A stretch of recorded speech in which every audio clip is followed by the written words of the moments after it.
हमारे देश में घर की सभी महिलाएं अपने अपने घर में पूजा पाठ वगैरह करती हैं। घर का सारा काम करती हैं, अपना परिवार चलाती हैं, व्रत उपवास भी रखती हैं। घर में त्योहारों पर विशेष काम भी होता है। घर की स्त्रियां सारा काम संभालती हैं। कभी नवरात्रि की पूजन, तो कभी गणेश पूजन, कभी कोई व्रत वगैरह। बिना बिना पूजा पाठ के स्त्रियों का कोई दिन नहीं निकलता। वो सब कुछ अपनी और अपने पति परिवार के लिए करती हैं। इन सब के बीच एक परेशानी बिना बताए आ जाती है। मानो हमने नवरात्रि की पूजा की सारी तैयारी कर ली है और अगले ही दिन हमें पूजा शुरू करनी है। सुबह उठ के माता की चौकी भी लगा ली हमने, कलश स्थापना भी कर ली, सब कुछ तैयार है। अचानक हमें कुछ फील होता है और डाउट भी होता है कि कहीं ये वो तो नहीं, पर हमारा मन नहीं मानता और हम अपनी पूजा की तैयारी में लगे रहते हैं और सोचते हैं कि अगर ये हो गया तब 9 दिन पूजा कैसे होगी। भगवान से प्रार्थना भी करते हैं कि ऐसा ना हो और सोचते हैं कि कम से कम एक दिन अच्छे से पूजा हो जाए। ठीक है, बीच में हम भले ही पीरियड आ जाए, फिर लास्ट अष्टमी वाले दिन पूजा कर लेंगे। कम से कम बीच के दिनों में हम फ्री हो लेंगे। जिस चीज़ का डर था वही हुआ। पूजा होने से पहले ही पीरियड शुरू हो गया। अब क्या करें, कैसे करें, कौन पूजा करेगा।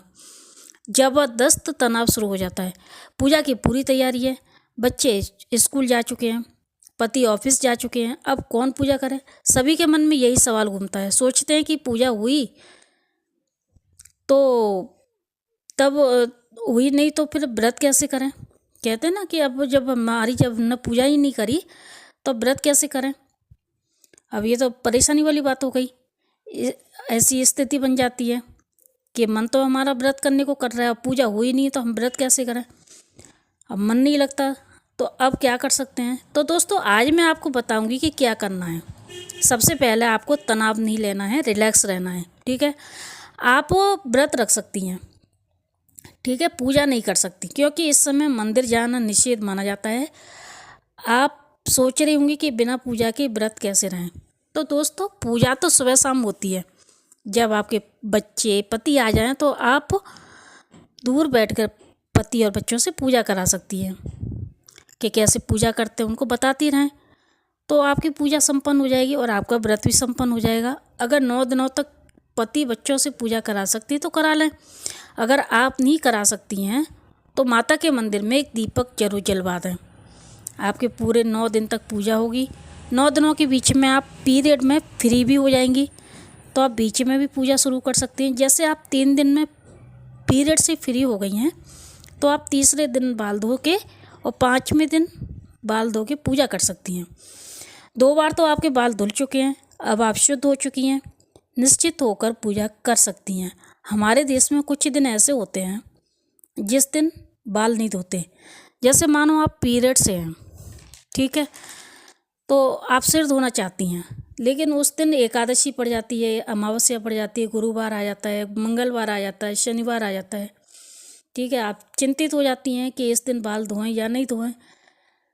सबसे पहले तो आप ये सोचें आप पीरियड से हो, ठीक है, पीरियड हो रहा है आपको, तो ये दिन मायने नहीं रखते क्योंकि आपको तो अपनी पीरियड के हिसाब से चलना है। मानो आपका पीरियड को 3 दिन हो गए या 5 ही दिन हो गए, अब आपको शुद्ध होना है बाल धो के। ठीक है, जब आप 3 दिन बाद बाल धोते हैं, उस दिन एकादशी पड़ जाए या 5 ही दिन बाद अमावस्या पड़ जाए तो क्या आप बाल नहीं धोएंगे।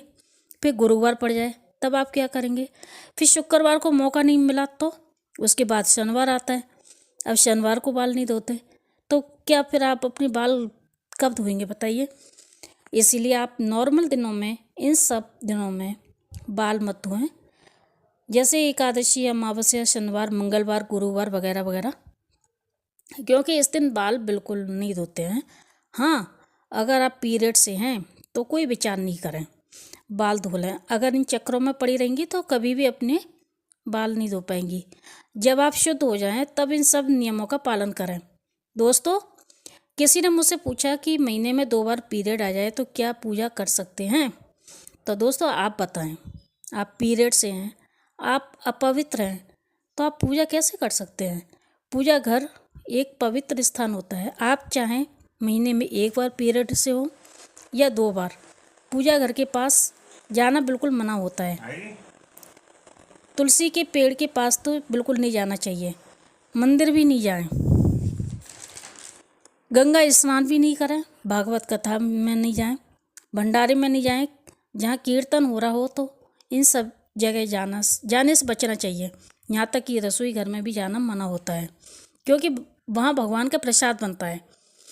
आजकल छोटी छोटी फैमिली हो गई है, तो स्त्रियाँ रसोई संभाल लेती हैं, घर संभाल लेती हैं, ये कहकर कि सब चलता है।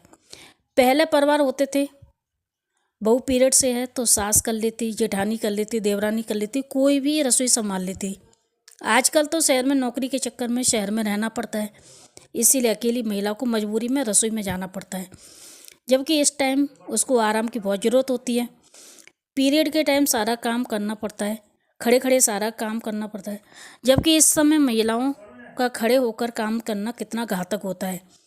कोई अगर जॉब करती हो तो उस पर डबल मार पड़ती है, एक तो पीरियड, फिर ऊपर से घर का काम, बाहर का जॉब, क्या हालत होती होगी उस महिला की। सारी नसें तन जाती हैं, चक्कर आते हैं, बीपी बढ़ जाता है, घबराहट शुरू हो जाती है। महिलाएं कितना बर्दाश्त करें, उनका भी धैर्य जवाब दे जाता है। फिर वो हंसती खेलती प्यारी सी बच्ची को गृहस्थी के बोझ से बढ़ जाती है। इसलिए सभी से मेरा अनुरोध है कि ये 3 से 5 दिन जहाँ जॉब करते हो वहाँ से छुट्टी मिले और घर में पति, सास, बच्चे उस महिला की सहायता करें। दोस्तों, पीरियड के दिनों में हमें सिर्फ कुछ जगह जाने से बचना चाहिए, घर के मंदिर, रसोई घर। अगर आप कहीं बाहर जा रहे हो, जैसे मंदिर, तीर्थ स्थान पर न जाएं। अगर आप नॉर्मल कहीं घूमने जा रही हो तो साथ में लोहा, माचिस या हींग साथ में लेकर जाएं। ये इनमें से कोई चीज़ अपने पास एक चीज़ लेकर जाएं, क्योंकि रास्ते में चौराहा पड़ता है, कहीं कोई कटा नींबू दिख जाए या उल्टी सीधी जगह पर पैर ना पड़ जाए। इस समय बुरी हवा भी लगती है, जिसको हम साया कहते हैं।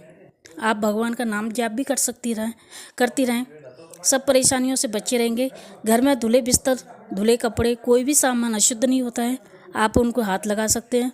केवल मंदिर और रसोई घर में जाना वर्जित माना जाता है। मिट्टी के बर्तन भी ना छुएं, अचार भी छूना मना होता है। इसीलिए कुछ चीज़ें हैं जिनको हम नहीं छू सकते हैं और पूजा भी नहीं कर सकते हैं, मंदिर नहीं जा सकते हैं। आप अकेली कहीं नहीं जाएं, घर में परिवार के सदस्यों को साथ लेकर जाएं। क्योंकि कई लोग, ये हवा ऐसी होती है कि इस नाजुक दिनों में ये चीज़ें बहुत अटैक करती हैं और फिर हमको परेशानी पैदा हो जाती है। कई लोग मानते भी हैं, कई लोग नहीं मानते हैं। तो आप जहाँ तक हो सके इस टाइम आप घर पर ही रहें, 1-2 दिन तो घर पे रहें, 3 से 4 दिन से ज़्यादा फ़र्क नहीं पड़ता है। जैसे छोटा बेबी होता है तो उसको हम कहीं भी नहीं ले जाते हैं।